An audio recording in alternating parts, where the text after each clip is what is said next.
महाराष्ट्र में भारतीय जनता पार्टी ने operation lotus शुरू कर दिया है। आघाड़ी में मचे महाभारत की इतना बड़ा संकट कि अब सरकार गिर सकती है। शिवसेना ने एकनाथ शिंदे पर कार्रवाई की है, यह बड़ी खबर। और कार्रवाई क्या हुई है? एकनाथ शिंदे को विधायक दल के नेता पद से हटा दिया गया है।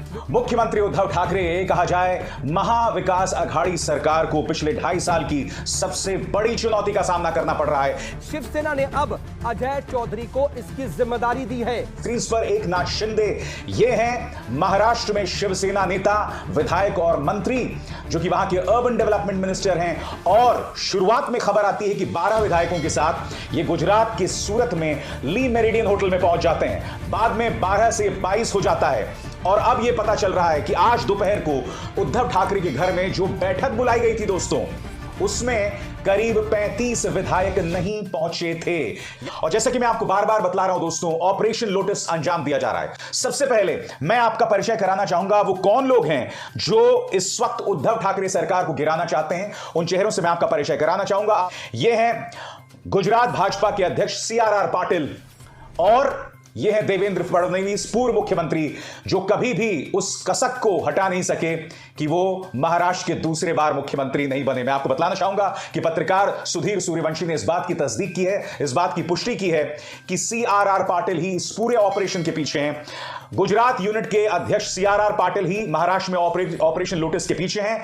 पाटिल मराठा समुदाय से आते हैं और जलगांव जिले से हैं। वो भारतीय जनता पार्टी के केंद्रीय नेतृत्व से बहुत करीब हैं। और यह बताया जा रहा है कि इस वक्त सूरत के अंदर जितने भी शिवसेना के विधायक हैं वो उनसे संपर्क में हैं। 2024 के लोकसभा चुनाव आने वाले हैं दोस्तों।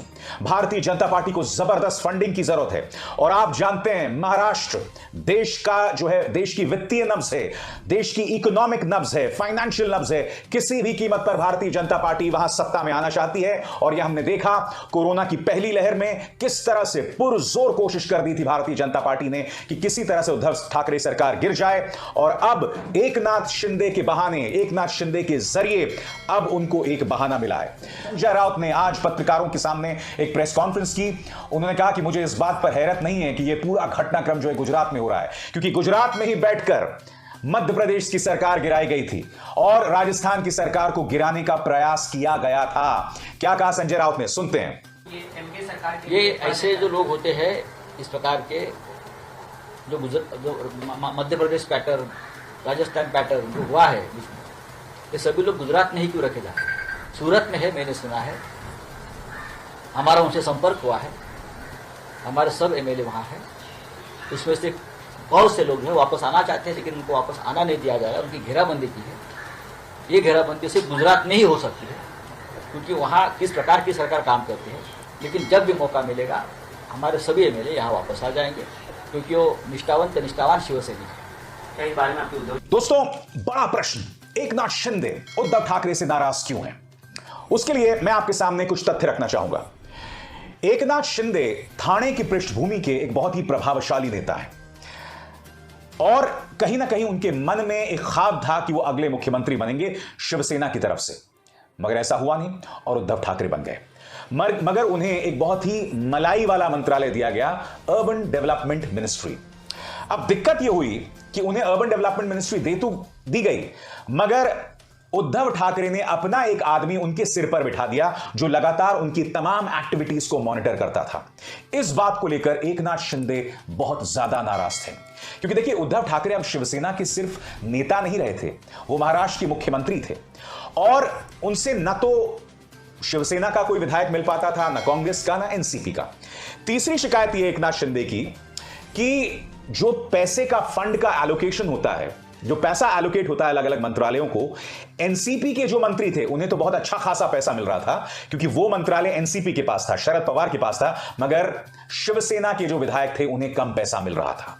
तो ये 3 फैक्टर्स थे जिसके चलते उद्धव ठाकरे के खिलाफ उनकी नाराजगी बढ़ती गई। उद्धव ठाकरे के खिलाफ विधायकों का एक धड़ा खड़ा होता गया और एकनाथ शिंदे के साथ जाकर वो जुड़ गया। शिंदे ने यह मांग की है कि NCP का और कांग्रेस का दामन छोड़ के बीजेपी में शामिल हुआ जाए। यह इस बात की पुष्टि करती है दोस्तों कि इस पूरे ऑपरेशन के पीछे भारतीय जनता पार्टी का हाथ है। इसलिए मैं कह रहा हूं कि ऑपरेशन लोटस के सूत्रधार ये 2 व्यक्ति हैं, CRR पाटिल और देवेंद्र फडणवीस, क्योंकि एकनाथ शिंदे ने स्पष्ट कर दिया है कि आपको भाजपा के साथ सरकार बनानी चाहिए, चाहते हैं वो डेप्यूटी चीफ मिनिस्टर बन जाएं। महाराष्ट्र में पहले से एक डेप्यूटी चीफ मिनिस्टर हैं, कौन? अजीत पवार, जो कि एनसीपी की तरफ से हैं। इसके अलावा अगर Eknath Shinde deputy chief minister हो जाते हैं तो हायरार्की के हिसाब से वो पार्टी के नंबर 2 नेता हो जाएंगे। और उद्धव ठाकरे नहीं चाहते कि उनके बेटे आदित्य ठाकरे के अलावा कोई भी व्यक्ति शिवसेना का नंबर 2 हो। तो यकीनन भारतीय जनता पार्टी की भूख है ही। भारतीय जनता पार्टी जिस तरह से ईडी का इस्तेमाल अनिल देशमुख और नवाब मलिक के खिलाफ कर रहा है, अनिल परब के खिलाफ कर रहा है, यह तो हकीकत है।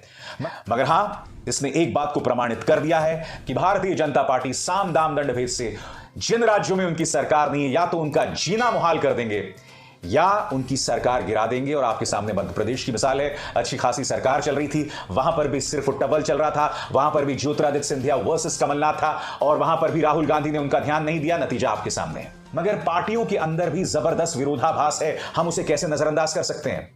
आज शरद पवार भी पत्रकारों से रूबरू हुए। पत्रकारों ने उनसे पूछा कि Eknath Shinde deputy chief minister बनना चाहते हैं, आप इस बारे में क्या कहना चाहेंगे?